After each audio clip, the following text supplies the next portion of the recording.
right, so here we go. Using the dot product. Also, we're going to be specifically focusing on are situations where we have one vector, maybe it's a ramp, maybe it's the ground, maybe it's who knows whatever it is, some sort of surface. And then there's going to be another vector that is going to be interacting with that vector in some way. Maybe it's, maybe this is like a ramp and this is some sort of object which is standing at an angle or position somehow, and we have the sunlight coming down and there's going to be some sort of shadow on that. So this vector is going to be projected onto this vector.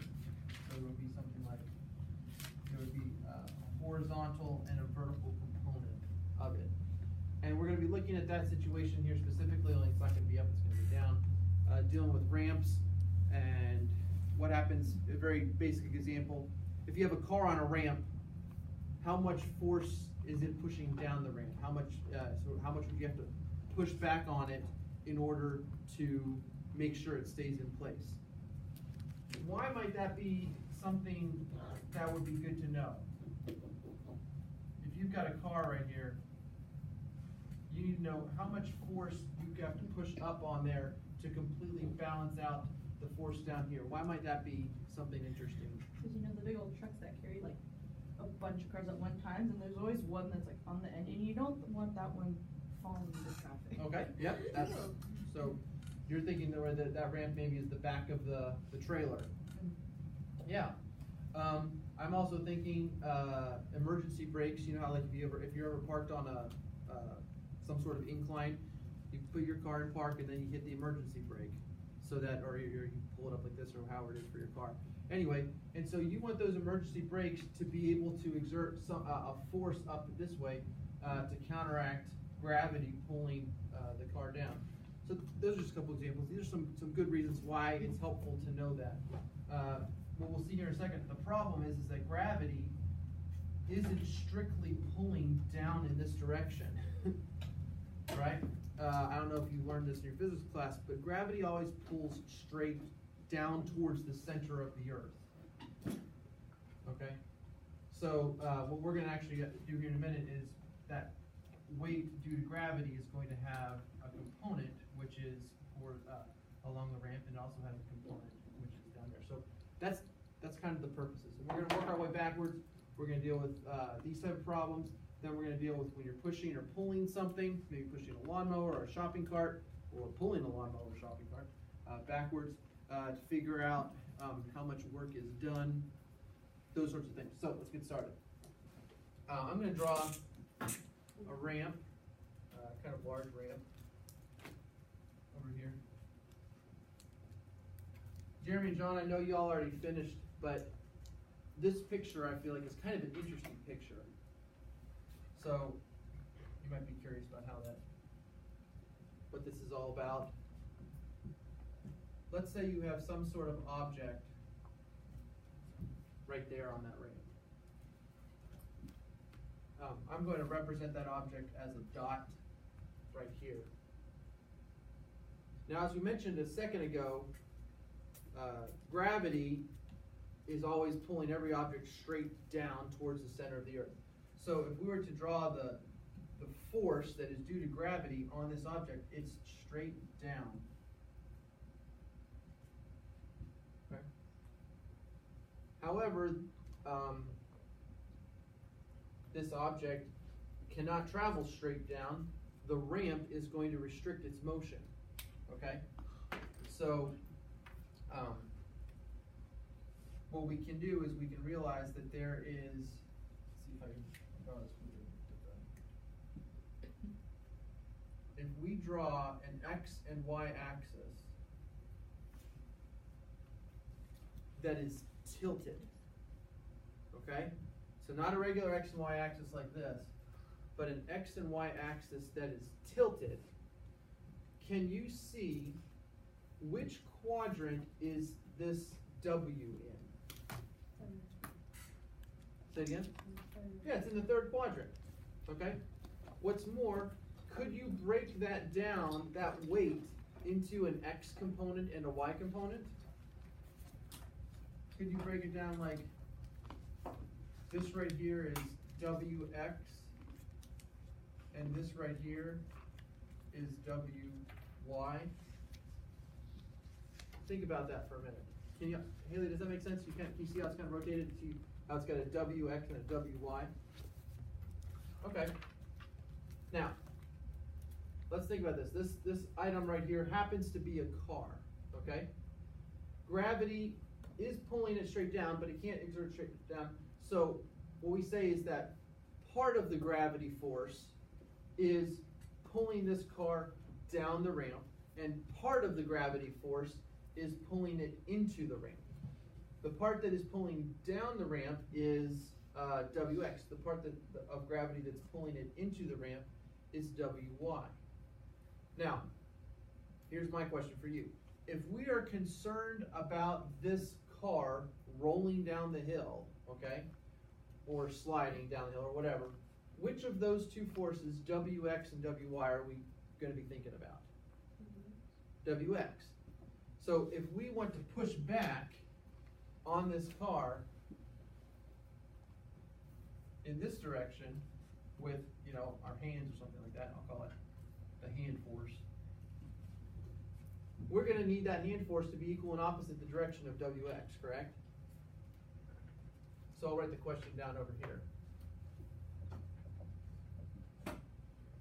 What is the force H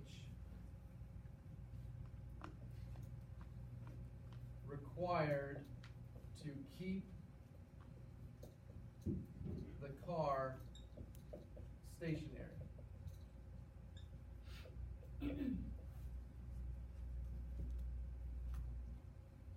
What is the force H required to keep the car stationary? We already kind of have an answer to that. It's exactly equal and opposite to WX. So H is equal magnitude, opposite direction,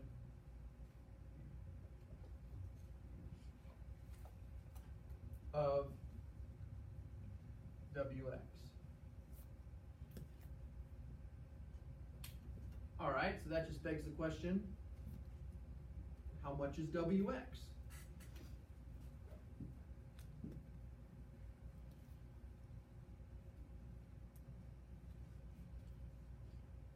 Because if I know WX, then I know H, and I can know exactly how much force is required to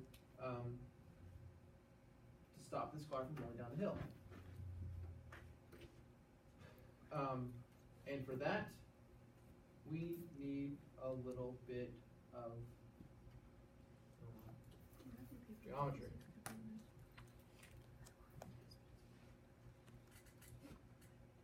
This original one right here is W.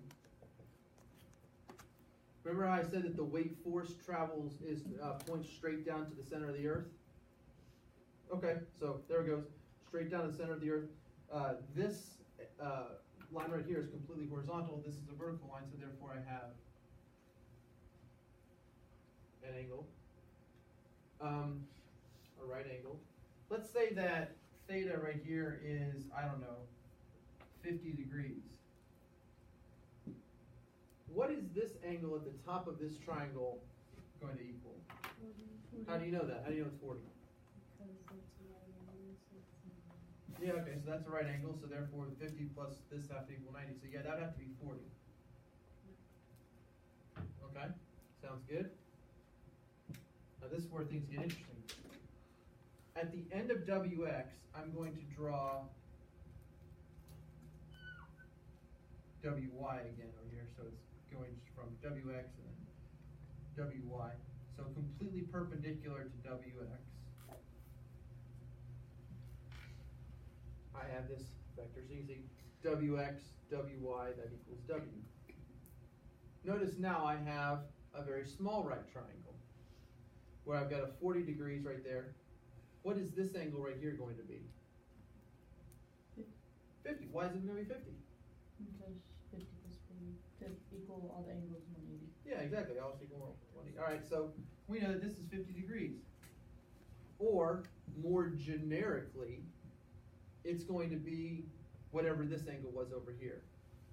Because if this was 50, then this was 40, then this had to be 50. If this was 30, then this would be 60, but then we would be back to 30 right here.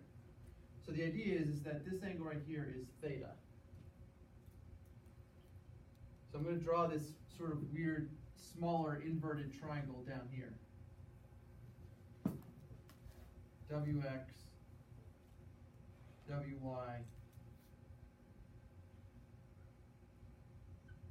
W. There's theta. I'm looking for WX. Let's go ahead and write an equation, maybe a trig equation, that would relate WX, theta, and W.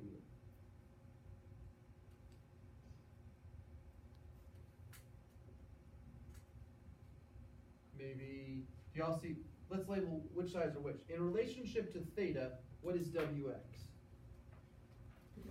It's the opposite. What would we call angle W over here? Or, sorry, side W. Hypotenuse. This is where it gets a little counterintuitive, and that's why Jeremy John said it's kind of interesting. What trig ratio deals with opposites and hypotenuses? Sine. So we'd say the sine of theta equals WX over W. So therefore, WX equals multiply both sides by W. W sine theta. Okay? So this says how much is WX? Well, here it is. WX equals the weight times the sine of the angle. Why does that seem weird to your eyes? Anybody? John? WX equals W sine theta. Does that look strange? Nope, not registering. Stephanie? I mean, you understand all the steps that we did. But I mean, if I were just to like write this up on the board here without any previous explanation, and I wrote WX equals W sine theta, anybody have any ideas why that would look kind of weird for us? It's like an equation from something else we've done. Okay, yeah. When we've been breaking down vectors all the last like 3 weeks down, Now I see how it is. normally it would be this. W is the vector, WX is the X component, WY is the Y component. What is the formula for WX? Cosine. Yeah, it's W cosine theta. The formula for WY, it would be W sine theta, right? However, notice, that's for when you have an angle here and WX is right next to that angle, okay? And so traditionally it's drilled into our mind, or maybe not, since nobody was really kind of picking up on it, but is that the X component is related to the cosine, and that's true for all of here. The problem is, or the difference is, that when you're dealing with a ramp, normally the angle that we talk about when you say how steep is the ramp is the angle in reference to the horizontal. And then based on the geometry of that, the X component of the weight force is weight sine theta. And by a similar process, this WY right here is the weight cosine theta, because you can see WY is the adjacent part.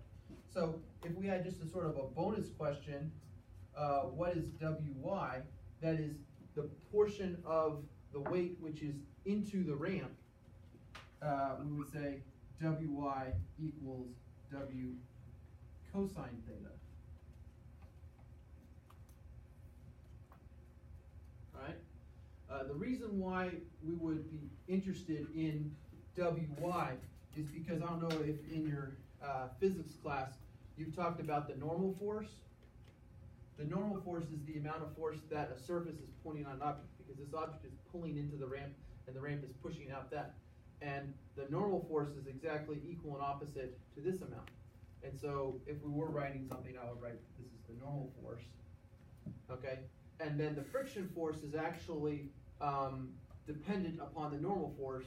The friction force is equal to your coefficient of static friction times the normal. It's the fun formula, if anybody remembers that one. I think it's fun. Anyway, it's the coefficient of static friction times normal. So the normal plays a role in that. We're not going to go that deep, all right, because this is just calculus, pre-calculus. But that's the reason why you might want to know Wy. Let's do Yarlig. I know you're thinking. What's the problem look like? Right? Go to problem 5.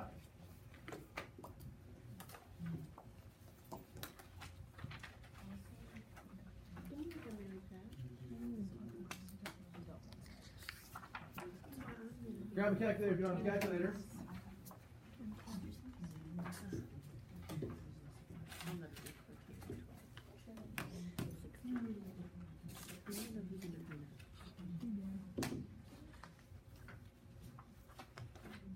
Alright. The crate on the ring.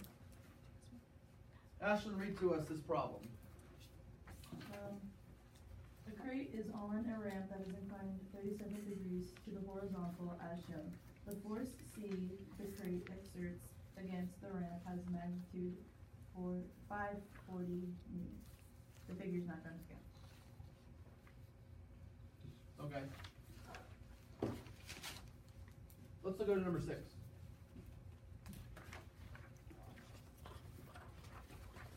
Go and read that one to us there, Ashlyn. A wagon weighing 225 newtons, represented by force G, is parked on a driveway that is inclined 12 degrees to the horizontal as shown. The figure is not drawn to scale. Yeah, that ain't no 12 degrees. Right? Okay, keep going. Oh, fun. Complete the following. Do not round any intermediate computations and round your answers to the nearest hundred. And then they say, find the magnitude of the force Q required to prevent the wagon from rolling down the driveway. So let's look at Q up here. Alright, so here's our wagon. Alright, and we can see that G is the weight force. I might label that as 225 newtons. 225 newtons coming straight down. And then that is broken down into a vector P, which is, we would say, along the ramp. That's how the part of gravity which is actually pulling it down the ramp. And then also we could break that down into this the Y component here, the C, which is pulling it into the ramp, which is sort of like making sure that this box just doesn't sort of float away or anything like that. Okay? And then we have Q, which is the friction force pushing up.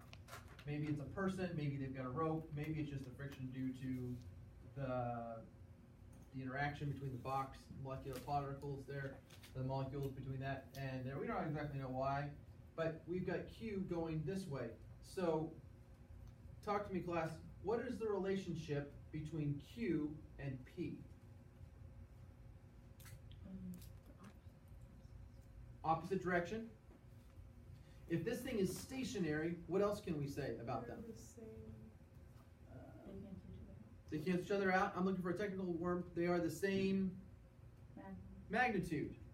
Yeah, same value. Okay.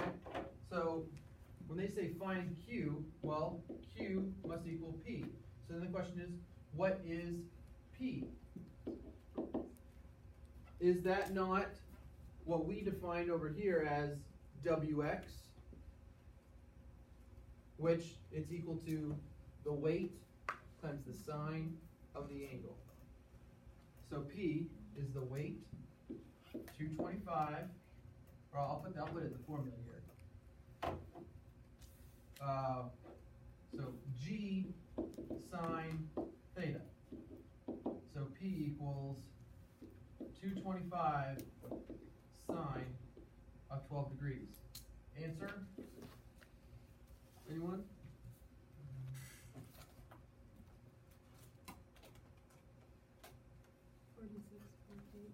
I hear 46.8. Do we have agreement? Yes, no? Machine radian, okay? Yeah, 46.8 newtons. Really? That's it? Yeah, oh, it's not the scale, it's 225, okay. Do I hear yes or no? Okay, shaking heads, okay, great. So that is Q is equal to P, and P is that amount, alright? Next question, find the magnitude of the force C, that's this guy right here, of the wagon against the driveway, okay?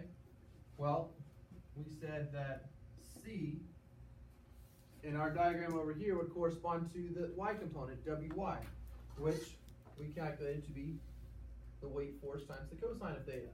So C is going to be G cosine theta. I don't know why they use G instead of W. W standard, but whatever. So 225 cosine 12 degrees. This one will be closer to 225. 220.1 newtons. I like number 6 because it's very straightforward. It's literally apply the formula. P is G sine theta, C is G cosine theta. And I give you everything on the right hand side, okay? Number 5, they're going to give you this, but they're going to ask for that. Okay? I'm sure we can handle that.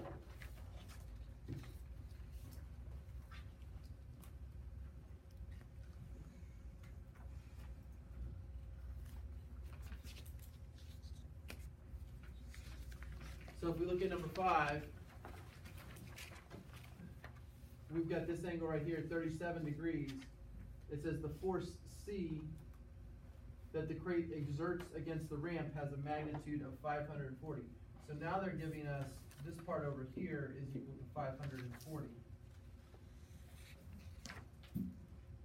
They want us to know, find the magnitude of the force Q right there. Well, somebody tell me, what is Q equal to in magnitude? P. All right, and we know that P corresponds to, in our diagram over here, the WX. So it's the weight times the sine of theta. Which letter here on this diagram represents the weight? G.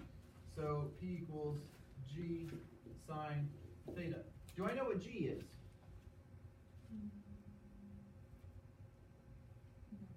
No, I don't. They give me this. So, sorry, I can't solve this part right here, right now. But I can go down, this is find the weight of the crate, represented by force G. Okay, let's talk, our other equation was C equals G cosine theta. That was our other equation. Do we know C? Yep. Do we know G? No. But do we know theta? Yeah, we can. So we can solve this problem. We can say 540 equals G cosine 37 degrees. Therefore, G equals 540. So you divide both sides by cosine 37. So divide by cosine 37. So G equals 676.2. You say 676.4? Point two. 0.2. Okay, great. So now I found G, so I'll put that answer 676.2. This one's kind of sneaky. I need to find part B before I can figure out part A. But now I can take that answer and substitute it back up here and say that Q, which is equal to P, which is equal to G, is going to equal 676.2 times the sine of 37. Which is 406.9. 406.9? All right.